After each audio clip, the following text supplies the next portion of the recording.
Don't wait for other people to create experiences that you want to have. Remember that humor instantly breaks up ego energy and creates flexibility, connects you to your spirit, and makes things a lot more fun. It's like your superpower for navigating anything in life. And also be open to surprises. Share what it is that you love. These are just some of the tools and things that I really learned from my trip in Europe. Hi, I'm Sonia. I'm a fourth generation intuitive, and I just got back from a 2-week-long vacation visiting my family in Europe. And I took the time to really unplug. And what I found are some of these were my favorite lessons from my travels that I wanted to share with you today.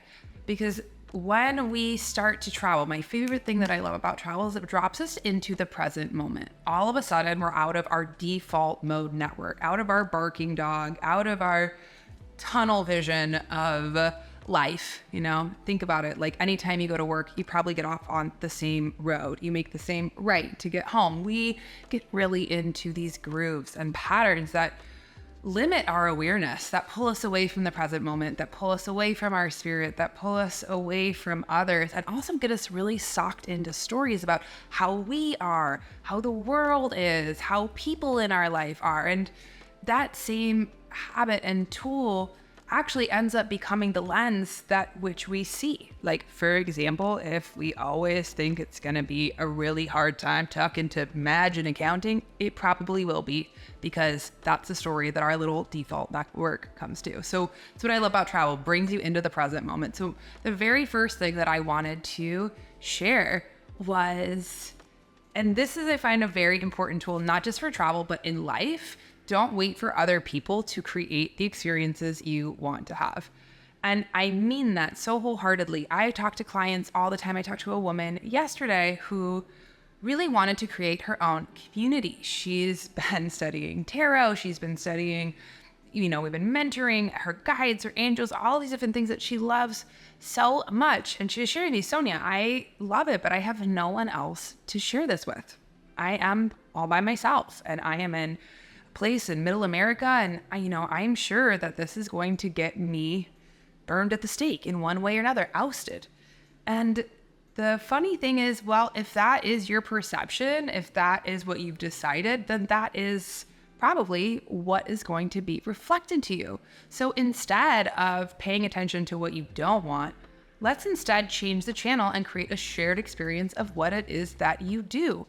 If we create shared experiences, for example, for her, I'm like, go look at like a full moon gathering with women. That's a wonderful place where we can share. And if there isn't one, start one. Start a new moon ritual, a full moon ritual in your backyard. I find this a lot too for myself. When I go and travel and visit my family, sometimes I will end up sitting and kind of waiting for them to be done so that we could go play. And what I find is when my own barking dog ego is, I'll find that I'm missing out on different experiences instead of saying, okay, this is something that I want to experience. Let's go do it. So whether you're creating a new ritual, full moon, whatever, tarot, whatever, or even just exploring a new city, or just wanting to do something new. For example, for me, when I was in France, there is a flea market called a Marché aux Puces, and it's literally called the flea market.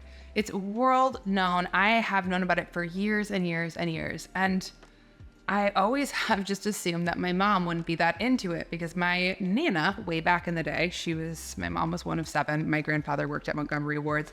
They would always only thrift shop. They would only thrift shop and give my mom secondhand clothes and pretend that they weren't. So she always has she's particular about what it is that she likes when it comes to secondhand. And so I always just assumed in my little barking dog that she would hate this experience. This would be no fun. And so this time instead, I was like, this is an experience that I want to have. Let's create a shared moment of connection. So I made plans, said, let's go on Sunday, invited her. She was totally game. I was like, we'll find a cute restaurant and have lunch and then go check out the markets. And of course, we get there, the lunch place that I had assumed was totally closed. So, which brought me to my other tool, always ask for help. that was a moment where I was like, Angels, please help me. Please, please, please. Whenever you're struggling, especially if your shared experience is kind of going off the rails for a moment. But, you know, the moment that I asked for help, all of a sudden we found this beautiful, sweet little restaurant that had a beautiful natural wine bar, gorgeous dishes, the kindest wait staff in the whole wide world. And we had a beautiful lunch and then had a wonderful time in the markets, seeing so many gorgeous, interesting, incredible things. And it was a good reminder that the ego intellect will often take a back seat and wait for others to invite us. We'll say, oh, we're all by yourself. Oh, nobody does this, nobody does that. It's not that. But there's a good question from your spirit, if you're just honest with yourself, have you created invitations? Have you shown up? Also, are you okay? So like even with the flea market with my mom, if she wasn't into it, I'm perfectly content going by myself. So where you can create shared experiences, but also to have the independence and autonomy to go do what it is that you love and that feeds your spirit, that can also create community without putting yourself on hold. So this I found was really, really, really, really important. And the second thing was most important, as always, use humor. Humor always breaks up the ego frequency of like taking things so seriously. And I find it invaluable in dealing with life. I find it invaluable as a spiritual tool that I can implement at any time to break up my own headiness, my own intensity, my own, control in a sense. And, even when I was at the flea market, I was walking around these different stalls and I found this little hole in the wall place with a very, very, very serious French guy. And, it's his little stall and, he's taking things seriously and then I'm taking things seriously and I'm looking at things and he's putting them back right on the rack and away. And his control over the space and over my time really got Pete barking. I was like, oh my gosh, this guy's got to give me space. I'm not enjoying this. And he came over once again to grab something out of my hand. And it was interesting because instead of getting all up in arms, because French can be very intellectual, can be serious. I just laughed. I said, merci, and would thank you, and laughed.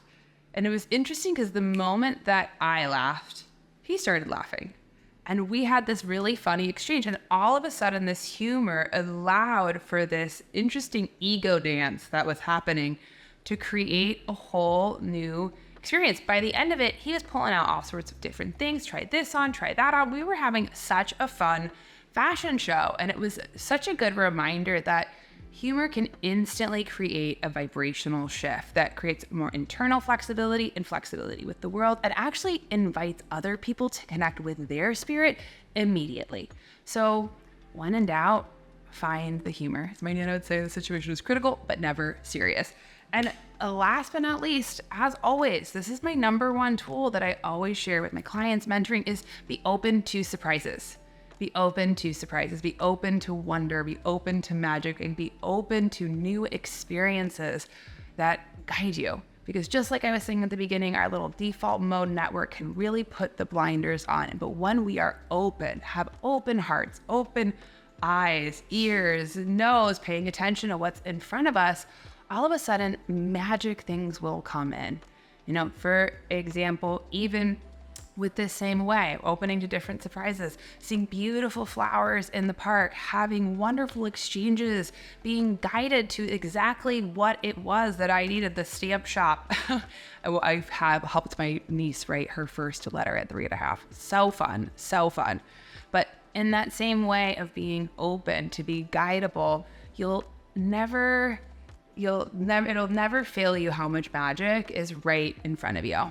Whether it's the buildings outside, whether it's noticing a tree, whether it's different people or experiences, the more that we can practice being present, which is mental exercise for our brains in our day-to-day life, the more that our intuition can guide us, the more that we'll create connections and fun and flow that comes so naturally. So be curious.